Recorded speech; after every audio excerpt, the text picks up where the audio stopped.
So I built this very cool automation recently that turns a blog post from a URL automatically into a video, and it does everything. You just literally give it the URL and hit a go, and then everything happens then using make.com and Airtable. And let me just show you an example of how that works, and then I will explain the workflow a bit and the different components that are involved and how they play together. Let me just show you the article here. This is a RankBrain article from Backlinko. So it explains Google RankBrain and so on. And I just gave it that URL and sent it over, and then it generated this video automatically. In the ever-evolving world of search engines, a new hero emerged quietly yet powerfully, transforming the landscape of online visibility. Meet RankBrain, Google's AI algorithm that revolutionized how we interact with search results. Before RankBrain, Google's algorithm was entirely hand-coded, a process both laborious and limited in scope. But with RankBrain, Google unlocked the ability to understand the intent behind searches, even those never seen before, a staggering 450 million keywords daily. Imagine searching for the gray console developed by Sony. RankBrain's prowess was put to the test against Google's own engineers, and it outperformed them by 10%. As we embrace this technology, the question remains, are you ready to optimize and thrive in a RankBrain-driven world? So as you can see, there's still the artifacts that a lot of these AI video generators have, like the text and so on. But still, it's quite a cool result, given that you just give it the content of the page, and then it does everything automatically. And let me just go in and explain just roughly how that works, and then we can do an example together here. So let me just explain the different routes here. So I'm using Airtable essentially as a database, but then this database also triggers certain automations. There's one webhook or an Airtable webhook that is then triggered from within the database. If a record enters a specific view, then call this webhook, right, and send the record ID here. And so I don't need multiple workflows, but it's just one, and then it goes to different routes. And then you see here, for instance, we have a write story. So it goes up, right, and it then sends that scraped text to OpenAI, which writes a story of 250 characters.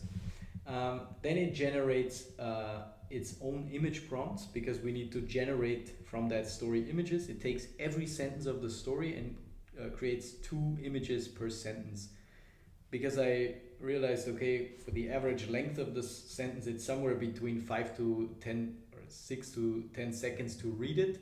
So we need 2 images or 2 video snippets of 5 seconds each to have 1 sentence.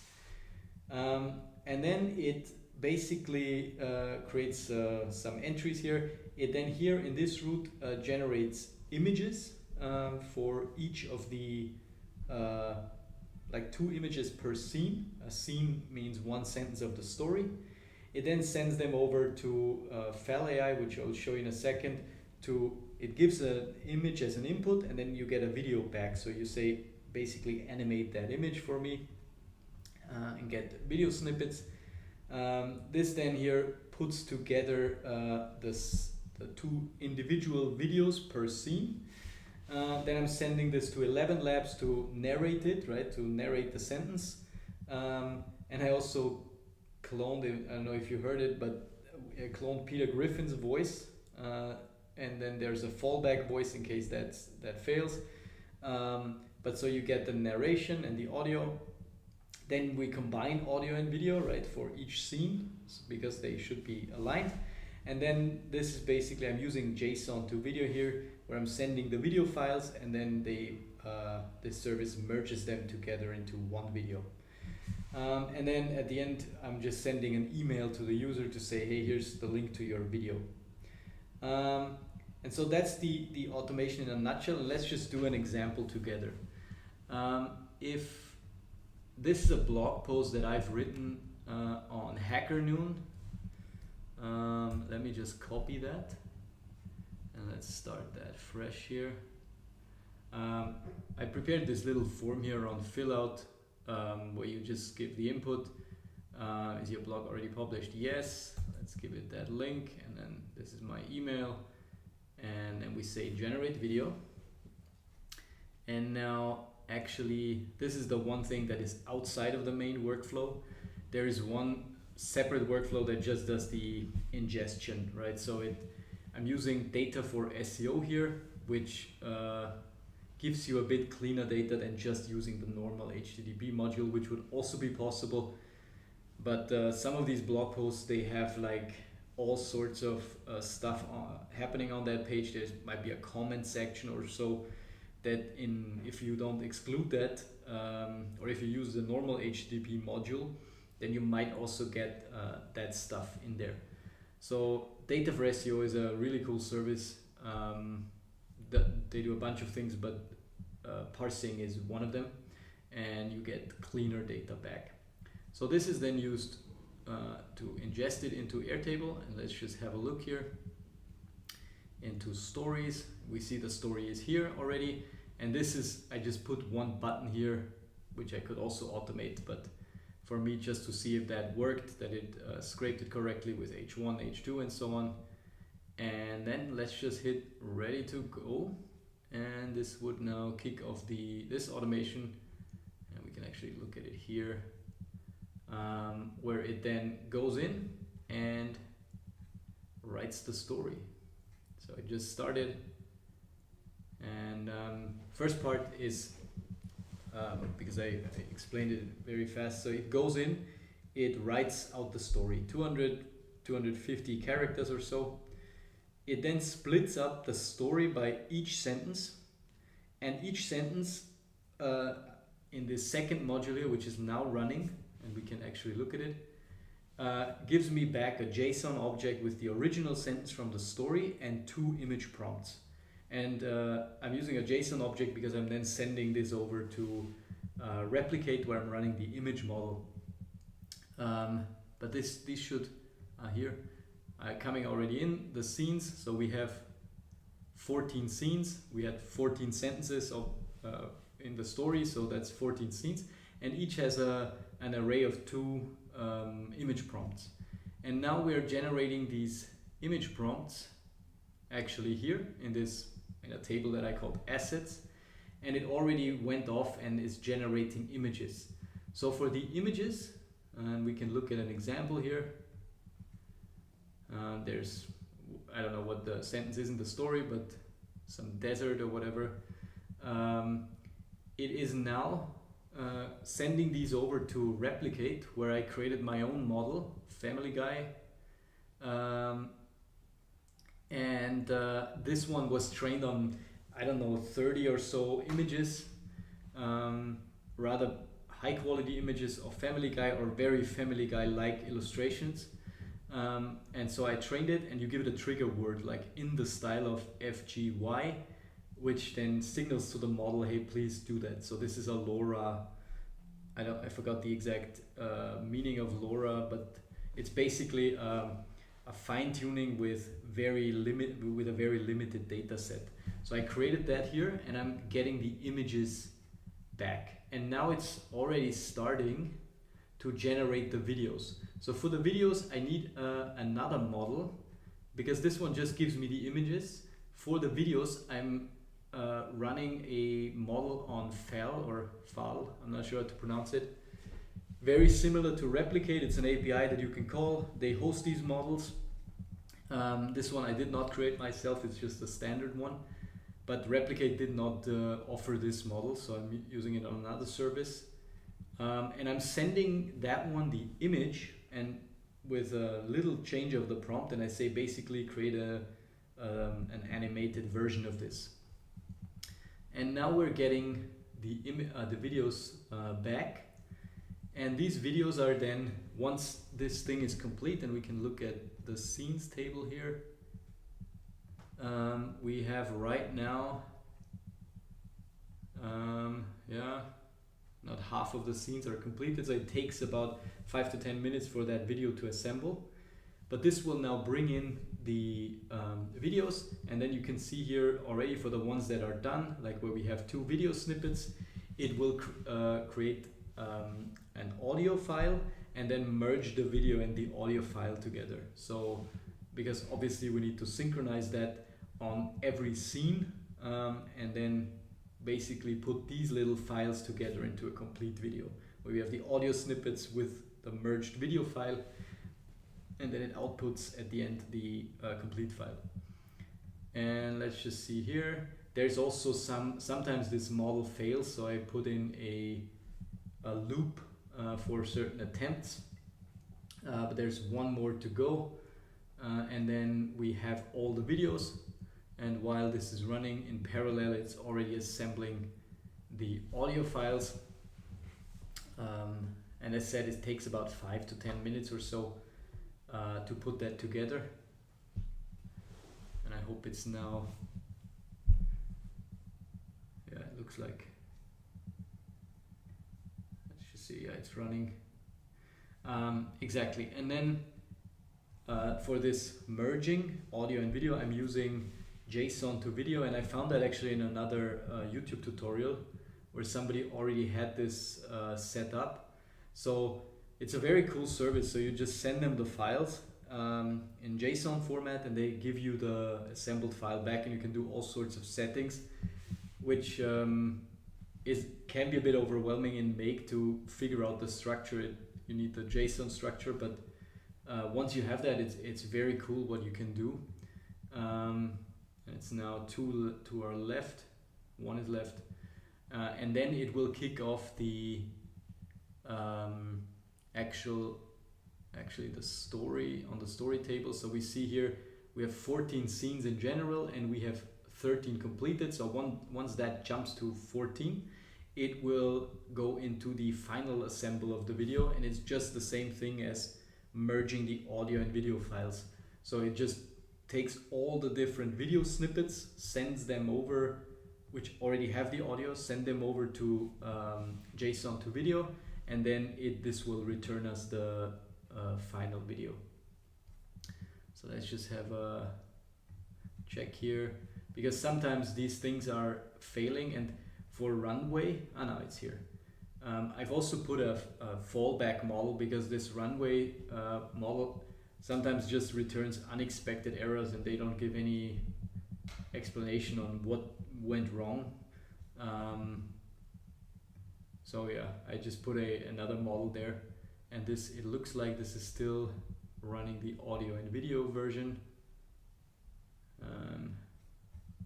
It's still there, or is it? Should be there in a minute.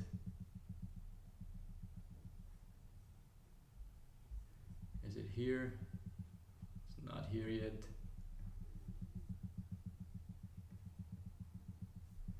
So where are you? Everything looks good. Oh yeah, now it kicked it off. And now this is now shipped over to JSON to video, which if I refresh here, then we should see that job running. And this one takes about a minute, maybe longer, sometimes somewhere between 60 and 90 seconds to then put that final video together, and then it will send it over to us. And actually I put it so that it uploads it to a Google Drive as well as Airtable, because the video can be a bit bigger, and then it takes a bit until we can watch it. But yeah, so it's really a cool process on Replicate to fine-tune these own LoRA versions of FLUX, because you can give it any type of style that you would like. I just chose Family Guy, but you can do any type of style. You can do hyper-realistic videos, given that they still have all the known artifacts in there, right? Sometimes they're getting better at finger stuff, but text is still a big issue. But yeah, they can be all sorts of use cases. You could also train it on a specific product, and that product is then connected to a keyword or a signal word, trigger word, how you want to call it. And if it sees that and you call that model, it will basically generate images that are very similar to the training data. Let's just see if the video is there. Seems to be still running. Yeah, still running. But the whole process took now, how long did it take? Approximately, so yeah, about 5 minutes or so until the video is assembled. And let's just have one more look here.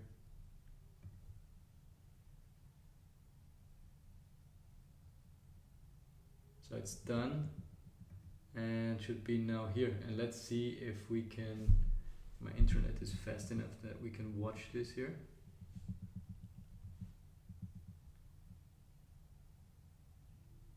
In the whirlwind world of startups, the dream often starts with a spark, a groundbreaking idea. But for one ambitious team, that spark flickered out as quickly as it ignited.